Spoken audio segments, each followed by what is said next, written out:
Rowlatt act और मेरा धर्म संकट। मित्रों ने सलाह दी कि माथेरान जाने से मेरा शरीर शीघ्र पुष्ट होगा। अतएव मैं माथेरान गया, किंतु वहां का पानी भारी था, इसलिए मेरे सरीखे रोगी के लिए वहां रहना कठिन हो गया। पेचिश के कारण गुदाद्वार इतना नाजुक हो गया था कि साधारण स्पर्श भी मुझसे सहा न जाता था। उसमें दरारें पड़ गई थी, जिससे मल त्याग के समय मुझे बहुत कष्ट होता था। इससे कुछ भी खाते हुए मुझे डर लगता था। एक हफ्ते में माथेरान से वापस लौटा तो मेरी तबीयत की हिफाजत का जिम्मा शंकरलाल बैंकर ने अपने हाथ में ले लिया। उन्होंने डॉक्टर दलाल से सलाह लेने का आग्रह किया। डॉक्टर दलाल आए। उनकी तत्काल निर्णय करने की शक्ति ने मुझे मुग्ध कर दिया। वो बोले, जब तक आप दूध न लेंगे, मैं आपके शरीर को फिर से रुष्ट पुष्ट न बना सकूंगा। उसे पुष्ट बनाने के लिए आपको दूध लेना चाहिए और लोहे तथा आर्सेनिक की पिचकारियां लेनी चाहिए। यदि आप इतना करें तो आपके शरीर को पुनः पुष्ट करने की गारंटी मैं देता हूं। मैंने जवाब दिया कि पिचकारी लगाइए, लेकिन दूध मैं न लूंगा। डॉक्टर ने कहा कि दूध के संबंध में आपकी प्रतिज्ञा क्या है।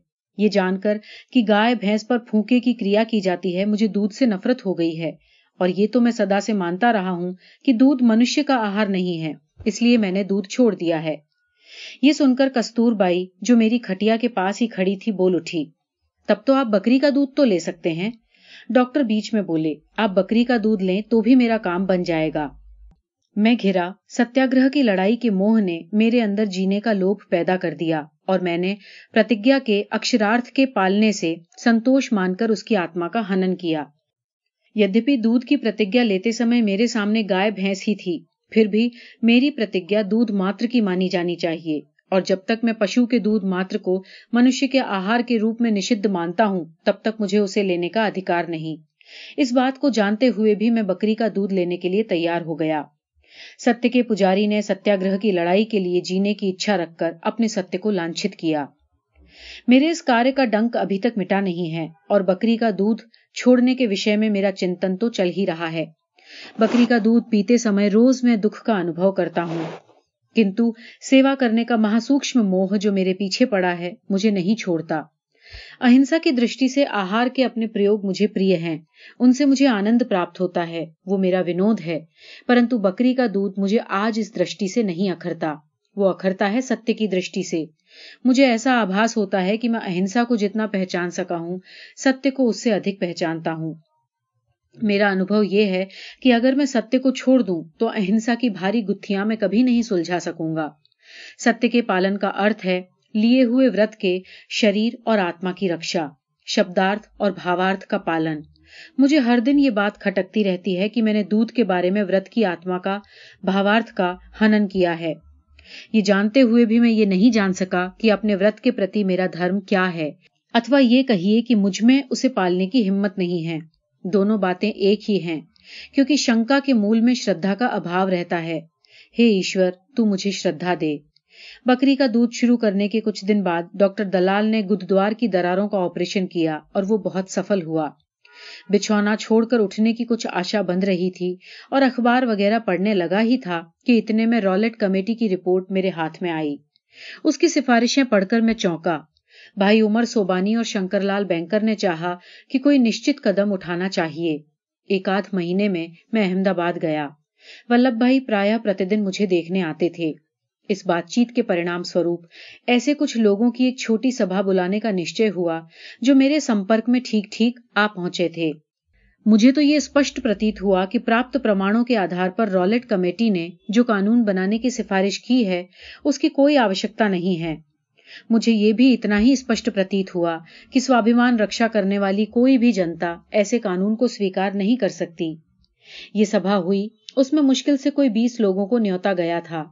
जहां तक मुझे याद है, वल्लभ भाई के अतिरिक्त उसमें श्रीमती सरोजिनी नायडू, मिस्टर हर्नीमैन, स्वर्गीय उमर सोबानी, श्री शंकरलाल बैंकर, श्री अनुसुईया बहन आदि सम्मिलित हुए थे। प्रतिज्ञा पत्र तैयार हुआ और मुझे याद है कि जितने लोग हाजिर थे, उन सब ने उन पर हस्ताक्षर किए। उस समय मैं कोई अखबार नहीं निकालता था, पर समय समय पर अखबारों में लिखा करता था। उसी तरह लिखना शुरू किया और शंकरलाल बैंकर ने जोर का आंदोलन चलाया। इस अवसर पर उनकी काम करने की और संगठन करने की शक्ति का मुझे खूब अनुभव हुआ। कोई भी चलती हुई संस्था सत्याग्रह जैसे नए शस्त्र को स्वयं उठा ले, मैंने इसे असंभव माना। इस कारण सत्याग्रह सभा की स्थापना हुई। उसमें मुख्य सदस्यों के नाम बंबई में ही लिखे गए। केंद्र बंबई में रखा गया। प्रतिज्ञा पत्रों पर खूब हस्ताक्षर होने लगे। खेड़ा की लड़ाई की तरह पत्रिकाएं निकलीं और जगह जगह सभाएं हुईं। मैं इस सभा का सभापति बना। मैंने देखा कि शिक्षित समाज और मेरे बीच बहुत मेल नहीं बैठ सकता। सभा में गुजराती भाषा के उपयोग के मेरे आग्रह ने और मेरे कुछ दूसरे तरीकों ने उन्हें परेशानी में डाल दिया। फिर भी बहुतों ने मेरी पद्धति को निभाने की उदारता दिखाई। ये मुझे स्वीकार करना चाहिए। लेकिन मैंने शुरू में ही देख लिया कि ये सभा लंबे समय तक टिक नहीं सकेगी। इसके अलावा सत्य और अहिंसा पर मैं जो जोर देता था वो कुछ लोगों को अप्रिय मालूम हुआ। फिर भी शुरू के दिनों में ये नया काम धड़ल्ले के साथ आगे बढ़ा। वह अद्भुत दृश्य। एक ओर से रॉलेट कमेटी की रिपोर्ट के विरुद्ध आंदोलन बढ़ता गया। दूसरी ओर से सरकार कमेटी की सिफारिशों पर अमल करने के लिए दृढ़ होती गई। रॉलेट बिल प्रकाशित हुआ। मैं एक बार धारा सभा की बैठक में गया था रॉलेट बिल की चर्चा सुनने। शास्त्री जी ने अपना जोशीला भाषण किया, सरकार को चेतावनी दी। जिस समय शास्त्री जी की वाग्धारा बह रही थी, वायसराय उनके सामने टकटकी लगाकर देख रहे थे। मुझे तो जान पड़ा कि इस भाषण का असर उन पर हुआ होगा। शास्त्री जी की भावना उमड़ी पड़ती थी। पर सोए हुए आदमी को जगाया जा सकता है। जागने वाला सोने का बहाना करे तो उसके कान में ढोल बजाने पर भी वो क्यों सुनने लगा। धारा सभा में बिलों की चर्चा का फार्स तो करना ही चाहिए। सरकार ने वो किया, किंतु उसे जो काम करना था उसका निश्चय तो हो ही चुका था। इसलिए शास्त्री जी की चेतावनी व्यर्थ सिद्ध हुई। मेरी तूती की आवाज को भला कौन सुनता। मैंने वायसराय से मिलकर उन्हें बहुत समझाया। व्यक्तिगत पत्र लिखे, सार्वजनिक पत्र लिखे। मैंने उसमें स्पष्ट बता दिया कि सत्याग्रह को छोड़कर मेरे पास दूसरा कोई मार्ग नहीं। लेकिन सब व्यर्थ हुआ। अभी बिल गजट में नहीं छपा था। मेरा शरीर कमजोर था। फिर भी मैंने लंबी यात्रा का खतरा उठाया। मुझ में ऊंची आवाज से बोलने की शक्ति नहीं आई थी। खड़े रहकर बोलने की शक्ति जो गई सो अब तक लौटी नहीं है। थोड़ी देर खड़े रहकर बोलने पर सारा शरीर कांपने लगता था और छाती तथा पेट में दर्द मालूम होने लगता था। पर मुझे लगता था कि मद्रास से आया हुआ निमंत्रण स्वीकार करना ही चाहिए।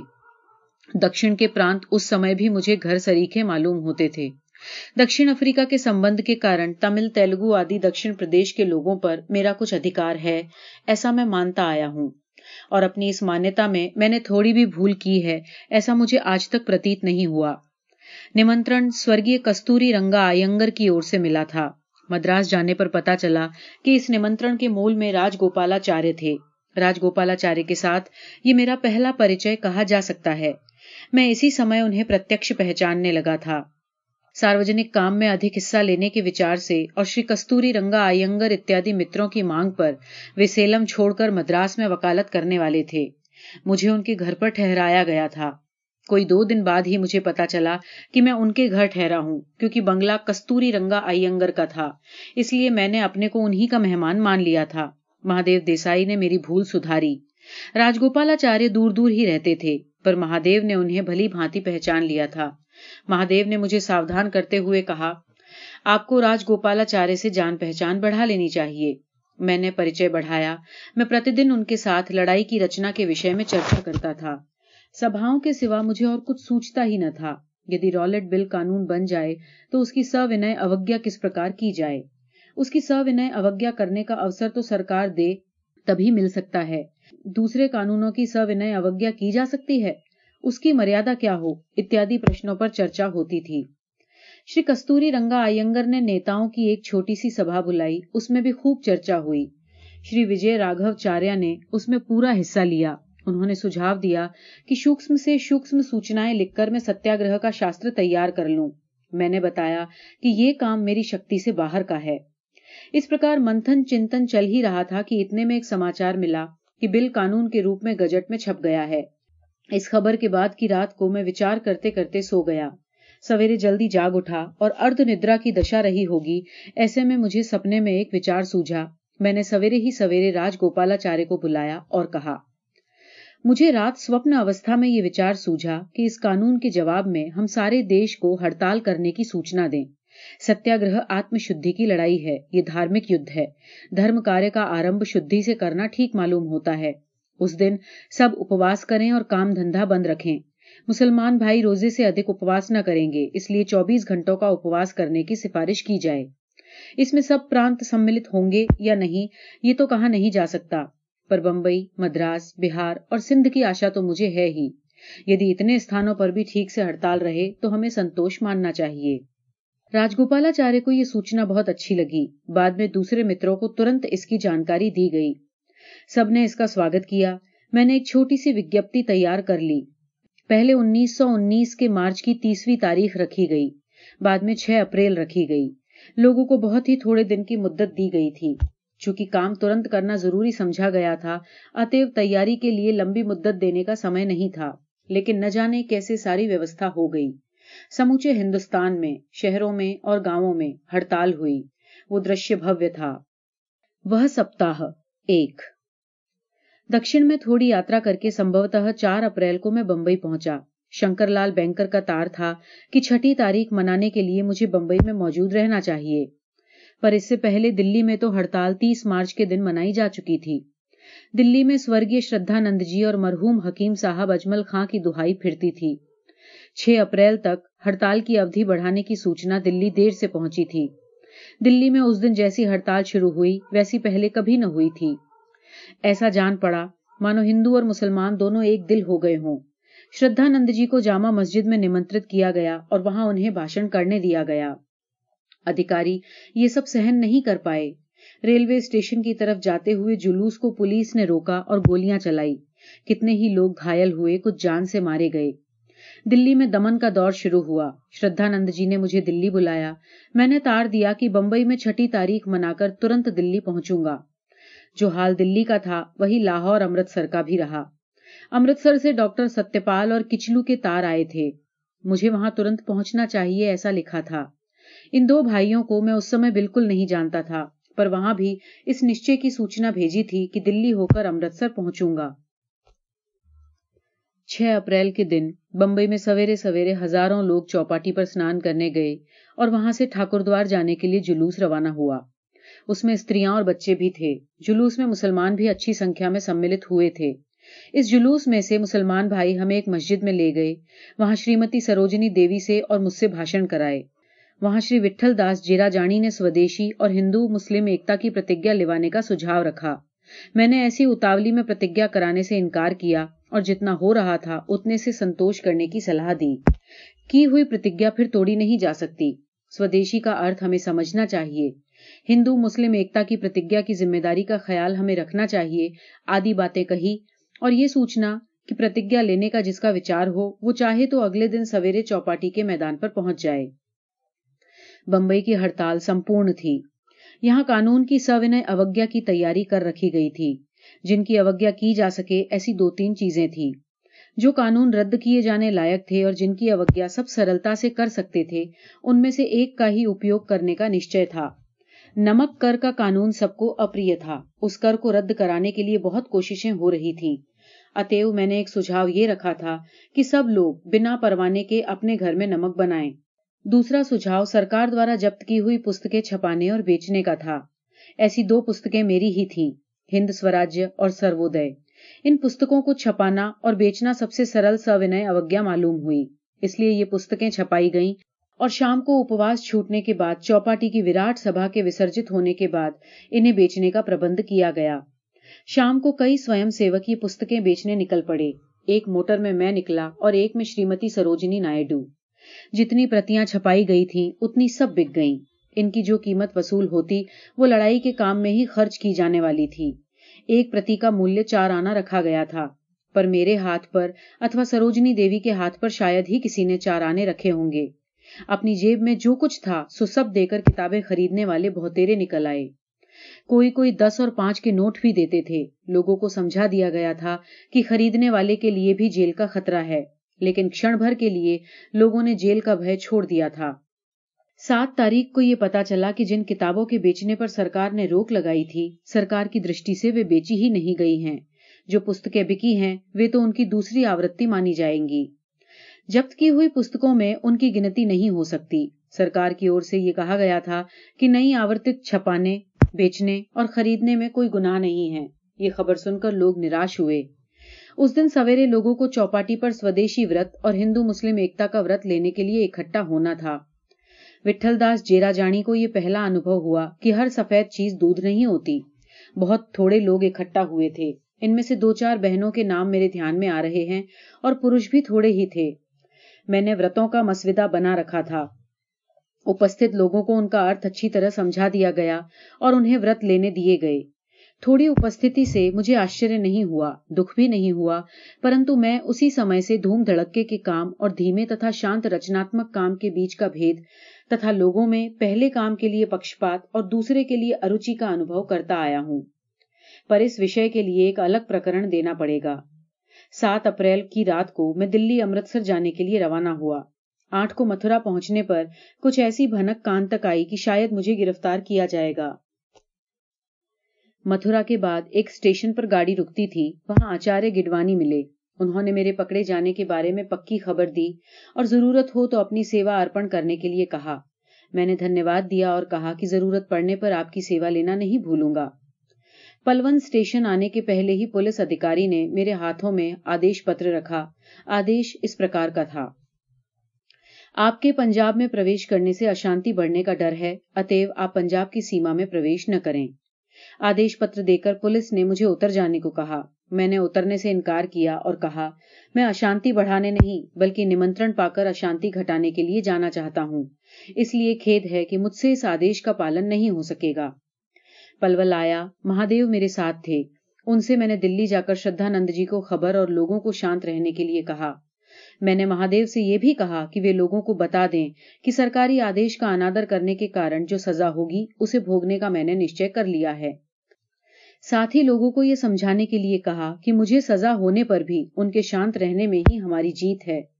मुझे पलवल स्टेशन पर उतार लिया गया और पुलिस के हवाले किया गया। फिर दिल्ली से आने वाली किसी ट्रेन के तीसरे दर्जे के डिब्बे में मुझे बिठाया गया और साथ में पुलिस का दल भी बैठा। मथुरा पहुंचने पर मुझे पुलिस की बैरक में ले गए। मेरा क्या होगा, मुझे कहां ले जाना है, सो कोई पुलिस अधिकारी मुझे बता न सका। सुबह 4 बजे मुझे जगाया गया और बंबई की ओर जाने वाली मालगाड़ी में बिठा दिया गया। दोपहर को मुझे सवाई माधोपुर स्टेशन पर उतारा गया। वहां बंबई की डाक गाड़ी में लाहौर से इंस्पेक्टर बोरिंग आए। उन्होंने मेरा चार्ज लिया। अब मुझे पहले दर्जे में बिठाया गया, साथ में साहब भी बैठे। अब तक मैं एक साधारण कैदी था, अब एक जेंटलमैन कैदी माना जाने लगा। साहब ने सर माइकल ओडवायर का बखान शुरू किया। उन्हें मेरे विरुद्ध तो कोई शिकायत है ही नहीं, किंतु मेरे पंजाब जाने से उन्हें अशांति का पूरा भय है आदि बातें कहकर मुझे स्वेच्छा से लौट जाने के लिए, फिर से पंजाब की सीमा पार न करने के लिए अनुरोध किया। मैंने उनसे कह दिया कि मुझसे आज्ञा का पालन नहीं हो सकेगा और मैं स्वेच्छा से वापस जाने को तैयार नहीं। अतएव साहब ने लाचार होकर कानूनी कार्यवाही करने की बात की। मैंने पूछा, लेकिन ये तो कहिए कि आप मेरा क्या करना चाहते हैं? वो बोले, मुझे पता नहीं, मैं दूसरे आदेश की राह देख रहा हूं। अभी तो मैं आपको बंबई ले जा रहा हूं।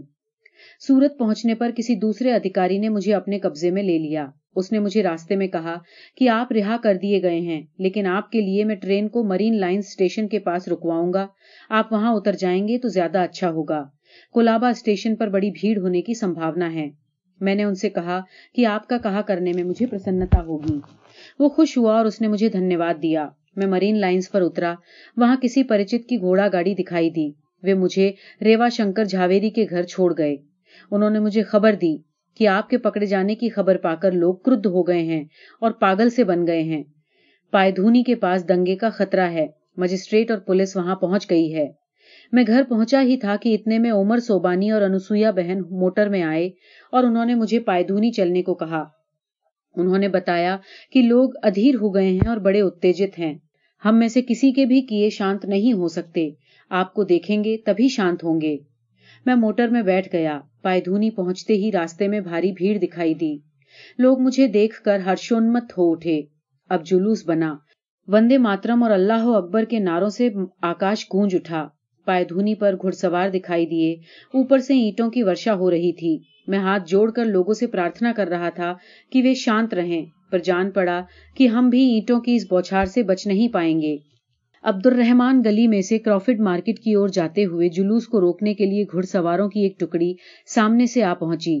वे जुलूस को किले की ओर ले जाने से रोकने की कोशिश कर रहे थे। लोग वहां समा नहीं रहे थे। लोगों ने पुलिस की पांत को चीरकर आगे बढ़ने के लिए जोर लगाया। वहां हालत ऐसी नहीं थी कि मेरी आवाज सुनाई पड़ सके। ये देखकर घुड़सवारों की टुकड़ी के अफसर ने भीड़ को तितर बितर करने का हुक्म दिया और अपने भालों को घुमाते हुए इस टुकड़ी ने एकदम घोड़े दौड़ाने शुरू कर दिए। मुझे डर लगा कि उनके भाले हमारा काम तमाम कर दें तो आश्चर्य नहीं, पर मेरा वो डर निराधार था। बगल से होकर सारे भाले रेलगाड़ी की गति से सनसनाते हुए दूर निकल जाते थे। लोगों की भीड़ में दरार पड़ी, भगदड़ मच गई और कई कुचले गए, कई घायल हुए। घुड़सवारों को निकलने के लिए रास्ता नहीं था, लोगों के लिए आसपास बिखरने का रास्ता भी नहीं था। वे पीछे लौटे तो उधर भी हजारों लोग ठसाठस भरे थे। सारा दृश्य बेहद भयंकर प्रतीत हुआ। घुड़सवार और जनता दोनों पागल जैसे मालूम हुए। घुड़सवार कुछ देखते ही नहीं थे अथवा देख नहीं सकते थे। वे तो टेढ़े होकर घोड़ों को दौड़ाने में लगे थे। मैंने देखा कि जितना समय इन हजारों के दल को चीरने में लगा, उतने समय तक वे कुछ भी देख नहीं सकते थे।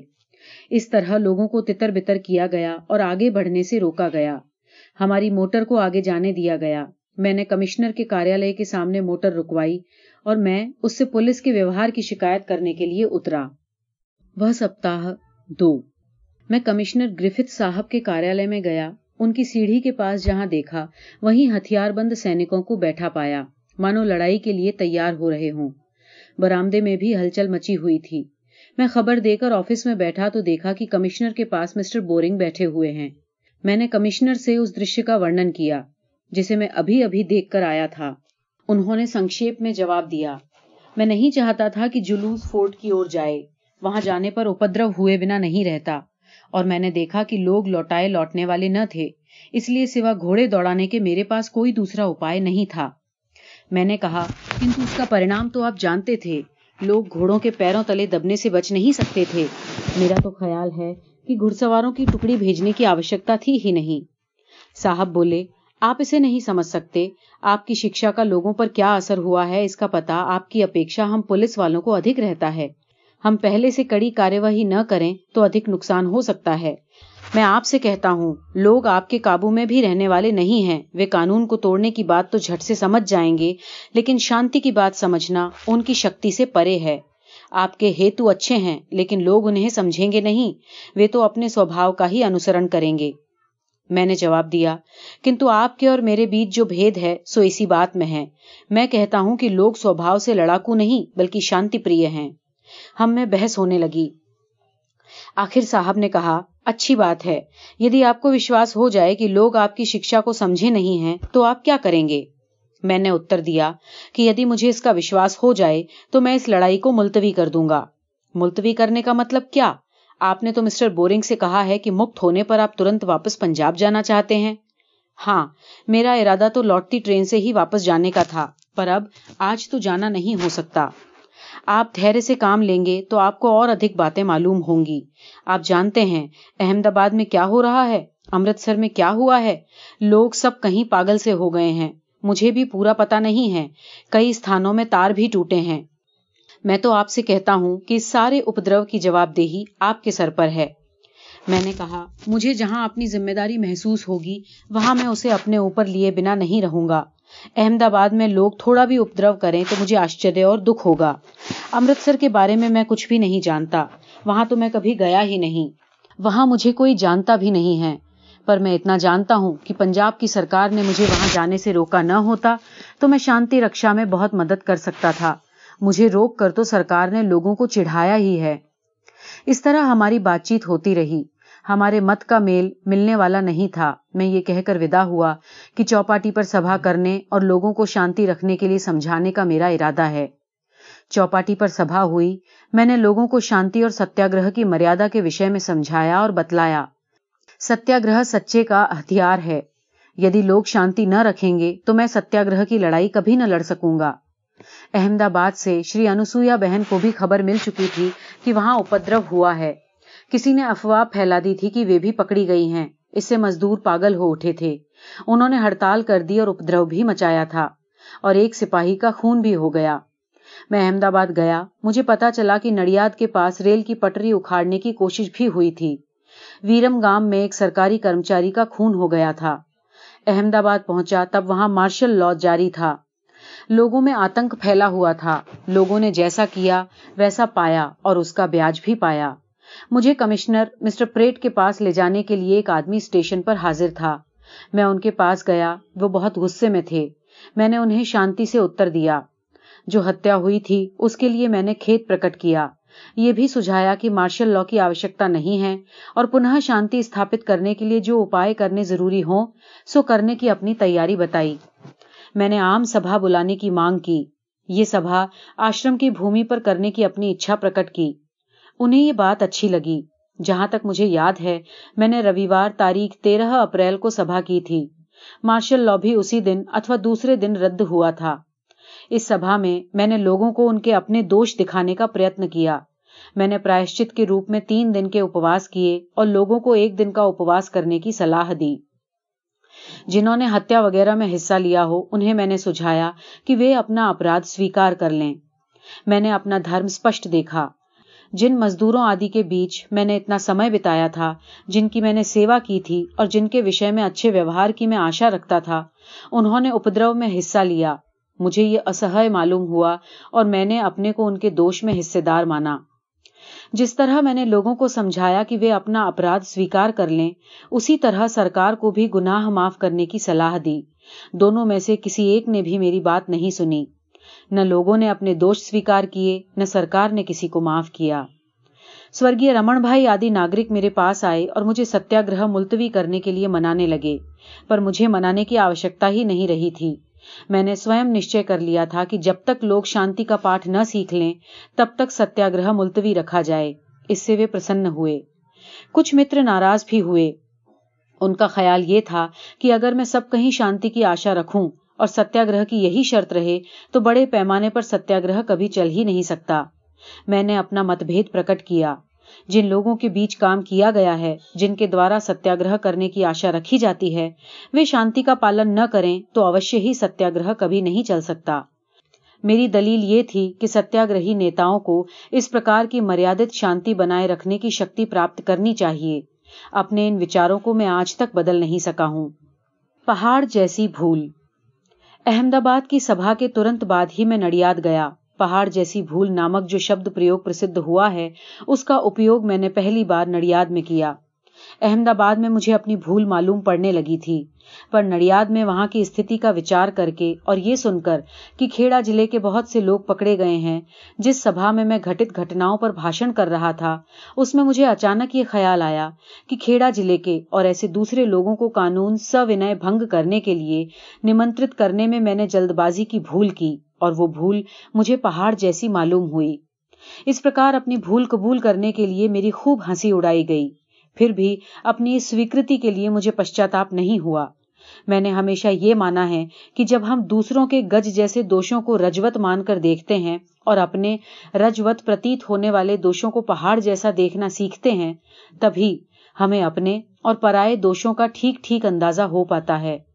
मैंने ये भी माना है कि सत्याग्रही बनने की इच्छा रखने वालों को तो इस साधारण नियम का पालन बहुत अधिक सूक्ष्मता के साथ करना चाहिए। अब हम ये देखें कि पहाड़ जैसी प्रतीत होने वाली वो भूल थी क्या। कानून का सविनय भंग उन्हीं लोगों द्वारा किया जा सकता है जिन्होंने विनय पूर्वक और स्वेच्छा से कानून का सम्मान किया हो। अधिकतर तो हम कानून का पालन इसलिए करते हैं कि उसे तोड़ने पर जो सजा होती है, हम उससे डरते हैं, और ये बात उस कानून पर विशेष रूप से घटित होती है जिसमें नीति अनीति का प्रश्न नहीं होता। कानून हो चाहे न हो, लोग भले माने जाते हैं। वे एकाएक कभी चोरी नहीं करते। फिर भी रात में साइकिल पर बत्ती जलाने के नियम से बच निकलने में भले आदमियों को भी कभी क्षोभ नहीं होता, और ऐसे नियम का पालन करने की कोई सलाह भर देता है तो भले आदमी भी उसका पालन करने के लिए तुरंत तैयार नहीं होते। किंतु जब उसे कानून में स्थान मिलता है और उसको भंग करने पर दंडित होने का डर लगता है, तब दंड की असुविधा से बचने के लिए वे भी रात पर साइकिल में बत्ती लगाते हैं। इस प्रकार का नियम पालन स्वेच्छा से किया हुआ पालन नहीं कहा जा सकता। लेकिन सत्याग्रही समाज के जिन कानूनों का सम्मान करेगा, वो सम्मान सोच समझकर स्वेच्छा से सम्मान करना धर्म है, ऐसा मानकर करेगा। जिसने इस प्रकार समाज के नियमों का विचार पूर्वक पालन किया है, उसी को समाज के नियमों में नीति अनीति का भेद करने की शक्ति प्राप्त होती है, और उसी को मर्यादित परिस्थितियों में अमुक नियमों को तोड़ने का अधिकार प्राप्त होता है। लोगों के इस तरह का अधिकार प्राप्त करने से पहले मैंने उन्हें सविनय कानून भंग के लिए निमंत्रित किया। अपनी ये भूल मुझे पहाड़ जैसी लगी और खेड़ा जिले में प्रवेश करने पर मुझे खेड़ा की लड़ाई का स्मरण हुआ और लगा कि मैं बिल्कुल गलत रास्ते पर चल पड़ा हूं।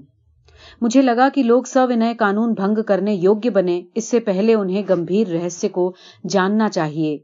जिन्होंने कानून को रोज जानबूझकर तोड़ा हो, जो गुप्त रीति से अनेक बार कानूनों को भंग करते हो, वे अचानक सविनय कानून भंग को कैसे समझ सकते हैं, उसकी मर्यादा का पालन कैसे कर सकते हैं। ये तो सहज ही समझ में आ सकता है कि इस प्रकार की आदर्श स्थिति तक हजारों या लाखों लोग नहीं पहुंच सकते। किंतु यदि बात ऐसी है तो सविनय कानून भंग कराने से पहले शुद्ध स्वयं सेवकों का एक ऐसा दल खड़ा होना चाहिए जो लोगों को ये सारी बातें समझाए और प्रतिक्षण उनका मार्गदर्शन करे। और ऐसे दल को सविनय कानून भंग का तथा उसकी मर्यादा का पूरा पूरा ज्ञान होना चाहिए। इन विचारों से भरा हुआ मैं बंबई पहुंचा और सत्याग्रह सभा के द्वारा सत्याग्रही स्वयं सेवकों का एक दल खड़ा किया। लोगों को सविनय कानून भंग का मर्म समझाने के लिए जिस तालीम की जरूरत थी वो इस दल के जरिए देनी शुरू की और इस चीज को समझाने वाली पत्रिकाएं निकाली। ये काम चला तो सही, लेकिन मैंने देखा कि मैं इसमें ज्यादा दिलचस्पी पैदा नहीं कर सका। स्वयं सेवकों की बाढ़ नहीं आई। ये नहीं कहा जा सकता कि जो लोग भर्ती हुए उन सब ने नियमित तालीम ली। भर्ती में नाम लिखाने वाले में भी जैसे जैसे दिन बीतते गए वैसे वैसे वे दृढ़ होने के बदले खिसकने लगे। मैं समझ गया कि सविनय कानून भंग की गाड़ी जैसा मैंने सोचा था उससे धीमी चलेगी। नवजीवन और यंग इंडिया। एक तरफ तो चाहे धीमा जैसा होने पर भी शांति रक्षा का यह आंदोलन चल रहा था और दूसरी तरफ सरकार की दमन नीति पूरे जोर से चल रही थी। पंजाब में उसके प्रभाव का साक्षात्कार हुआ। वहां फौजी कानून यानी नादिरशाही शुरू हुई। नेतागण पकड़े गए। खास अदालतें नहीं थीं, बल्कि केवल गवर्नर का हुक्म बजाने का साधन बनी हुई थीं। उन्होंने बिना सबूत और बिना शहादत के लोगों को सजाएं दी। फौजी सिपाहियों ने निर्दोष लोगों को कीड़ों की तरह पेट के बल चलाया। इसके सामने जलियांवाला बाग का घोर हत्याकांड तो मेरी दृष्टि में किसी गिनती में था ही नहीं। यद्यपि आम लोगों का और दुनिया का ध्यान इस हत्याकांड ने ही खींचा था। मुझ पर दबाव पड़ने लगा कि मैं जैसे भी बने पंजाब पहुंचूं। मैंने वायसराय को पत्र लिखे, तार किए, किंतु जाने की इजाजत न मिली। बिना इजाजत के जाने पर अंदर तो जा ही नहीं सकता था। केवल सविनय कानून भंग करने का संतोष मिल सकता था। मेरे सामने ये विकट प्रश्न खड़ा था कि इस धर्म संकट में मुझे क्या करना चाहिए। मुझे लगा कि निषेधाज्ञा का अनादर करके प्रवेश करूंगा तो वो विनय पूर्वक अनादर न माना जाएगा। शांति की जो प्रतीति मैं चाहता था वो मुझे अब तक नहीं हुई थी। पंजाब की नादिरशाही ने लोगों की अशांति को अधिक भड़का दिया था। मुझे लगा कि ऐसे समय मेरे द्वारा की गई कानून की अवज्ञा जलती आग में घी होमने का काम करेगी। अतएव पंजाब में प्रवेश करने की सलाह को मैंने तुरंत नहीं माना। मेरे लिए यह निर्णय एक कड़वा घूंट था। पंजाब से रोज अन्याय के समाचार आते और मुझे रोज सुनना और दांत पीसकर रह जाना पड़ता। इतने में मिस्टर हार्नीमैन को, जिन्होंने कार्निकल को एक प्रचंड शक्ति बना दिया था, सरकार चुरा ले गई और जनता को इसका पता तक न चलने दिया। इस चोरी में जो गंदगी थी उसकी बदबू मुझे अब तक आया करती है। मैं जानता हूं कि मिस्टर हार्नीमैन अराजकता नहीं चाहते थे। मैंने सत्याग्रह समिति की सलाह के बिना पंजाब सरकार का हुक्म तोड़ा, ये उन्हें अच्छा नहीं लगा था। सविनय कानून भंग को मुलतवी रखने में वे पूरी तरह सहमत थे। उसे मुलतवी रखने का अपना निर्णय मैंने प्रकट किया। इसके पहले ही मुलतवी रखने की सलाह देने वाला उनका पत्र मेरे नाम रवाना हो चुका था और वो मेरा निर्णय प्रकट होने के बाद मुझे मिला। इसका कारण अहमदाबाद और बंबई के बीच का फासला था। अतएव उनके देश निकाले से मुझे जितना आश्चर्य हुआ उतना ही दुख भी। इस घटना के कारण क्रॉनिकल के व्यवस्थापकों ने उसे चलाने का बोझ मुझ पर डाला। मिस्टर ब्रेलवी तो थे ही, इसलिए मुझे कुछ अधिक करना नहीं पड़ता था। फिर भी मेरे स्वभाव के अनुसार मेरे लिए ये जिम्मेदारी बहुत बड़ी हो गई थी। किंतु मुझे ये जिम्मेदारी अधिक दिन तक उठानी नहीं पड़ी। सरकार की मेहरबानी से क्रॉनिकल बंद हो गया। जो लोग क्रॉनिकल की व्यवस्था के कर्ता धर्ता थे, वे ही लोग यंग इंडिया की व्यवस्था पर भी निगरानी रखते थे। वे थे उमर सोबानी और शंकर लाल बैंकर। इन दोनों भाइयों ने मुझे सुझाया कि मैं यंग इंडिया की जिम्मेदारी अपने सर लूं और क्रॉनिकल के अभाव की थोड़ी पूर्ति करने के विचार से यंग इंडिया को हफ्ते में 1 बार के बदले 2 बार निकालना मुझे और उन्हें ठीक लगा। मुझे लोगों को सत्याग्रह का रहस्य समझाने का उत्साह था। पंजाब के बारे में मैं और कुछ तो नहीं, कम से कम उचित आलोचना तो कर ही सकता था। और उसके पीछे सत्याग्रह रूपी शक्ति है, इसका पता सरकार को था ही। अतएव इन मित्रों की सलाह मैंने स्वीकार कर ली।